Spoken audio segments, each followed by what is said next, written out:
காலையில் எழுந்திரிச்சோன்னே கொஞ்சம் அவசரமாக இருக்கிற வேலையை பார்த்துட்டு இருக்க மாதிரி இருந்தது. நேற்று வந்து அரிசி ஊற வச்சுருந்தேன். அது வந்து டிஃபனுக்கு வந்து கழுவி அரைச்சி வச்சுருக்கேன். மாவு அரைச்சதுக்கப்புறமா வந்து பசங்க 2 பேருக்குமே வந்து ஒரு 2 வாரமாக வந்து ஆஃப் டே தான் ஸ்கூல், மதியமாக தான் கிளம்புறாங்க. அதனால் நான் மட்டும் தான் கிளம்புன்றதுனால கொஞ்சம் பொறுமையாக தான் செஞ்சுட்டு இருந்தேன்.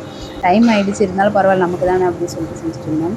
சிக்கன் குழம்பு வந்து 3 நாள் வச்சுருந்தேன். அது யாருமே சாப்பிட மாட்டாங்க. மீந்து போனாலும் நான் தான் சாப்பிடணும்.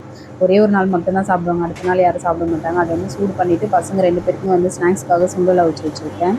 குழம்பு வைக்கலாம்னு சொல்லிட்டு தான் ரெடி பண்ணிட்டு இருக்கேன். வெங்காயத்தை வந்து அரைச்சிக்கிட்டேன். தக்காளி வந்து கட் பண்ணி வச்சுக்கலாம்னு சொல்லிட்டு ரெடி பண்ணிட்டு இருக்கேன். முட்டை தொக்கு தான் வைக்க போகிறேன். தண்ணி வந்து பக்கத்தில் வந்து சூடு பண்ணி வச்சுருக்கேன். கொஞ்சம் சீக்கிரமாக முடிஞ்சிடும், வேலையெல்லாம் கொஞ்சம் லேட் ஆகிடுன்றதுனால. அவங்க 2 பேருக்குமே வந்து எல்லா வேலையும் முடிச்சு வச்சுட்டு போயிட்டு அதுக்கப்புறம் அவங்க கொஞ்சம் லேட்டாக எழுந்திரிச்சா கூட சாப்பிட்ருவாங்க. செஞ்சுட்டே இருக்கும்போது வந்து டைம் ஆகிடுச்சு. எல்லாத்தையும் வந்து வெங்காயம் தக்காளிலாம் வதக்கி வந்து செய்கிற அளவுக்குலாம் நேரம் இல்லை. அதனால் வந்து எல்லாமே அரைச்சி வச்சு ரெடி பண்ணிவிட்டேன். முட்டை தொக்கு தான் வச்சுருக்கேன்.